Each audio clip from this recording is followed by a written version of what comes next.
ఏం చేద్దాం జడి? కౌస్కి ఇచ్చిన 2 రోజుల టైం అయిపోయింది. ఆవిడ సాక్ష్యాలు ఇంకా దొరకలేదని చెప్పింది. మనం సాక్ష్యాలు లేకుండా, కస్టడీలో కౌశికి లేకుండా మినిస్టర్ వాళ్ళని ఇక్కడ ఉంచలేం.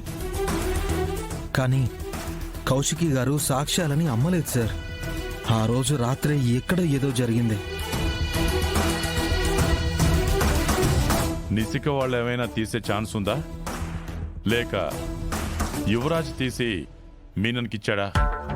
సాక్ష్యాలు యువరాజ్ చేతిలో ఉండుంటే ఈ పాటికి మీనన్కి ఇచ్చేసేవాడు సార్. అంటే మీనన్ లాయర్ మన ఆఫీస్లో కూర్చుని కేసు గురించి అప్పుడే మాట్లాడేవారు. అలా జరగలేదంటే ఖచ్చితంగా సాక్ష్యాలు యువరాజ్ చేతిలో లేవు. నిషి దగ్గర ఉండుంటే తను ఈ పాటికి దివ్యాంకకి ఇచ్చేసేది. దివ్యాంక మినిస్టర్ మనుషులతో డీల్ కుదుర్చుకునేది. అప్పుడు మినిస్టర్ మనుషులు మన ఆఫీస్లోనే ఉండేవాళ్ళు. వాళ్ళు కూడా రాలేదంటే సాక్ష్యాలు నిషిక దగ్గర లేవు. పిన్ని అత్తయ్యని నమ్మి నిషి యువరాజ్ సాక్ష్యాలు ఆవిడ దగ్గర వదిలి ఉండరు. ఎందుకంటే ఆవిడ వాటిని నాశనం చేస్తుంది కాబట్టి, మాధురి కోసం. Valid point JD. మరి సాక్ష్యాలు ఎక్కడున్నట్టు, ఎవరు తీసుకున్నట్టు? వదిన చెప్పిన దాని ప్రకారం ఆ రోజు రాత్రి అత్తయ్యని తప్ప ఇంకెవ్వరినీ చూడలేదు. వాళ్ళేం చేసినా ముగ్గురు కలిసే చేస్తారు కాబట్టి వాళ్ళు ముగ్గురు కలిసే సాక్ష్యాన్ని దొంగతనం చేశారు.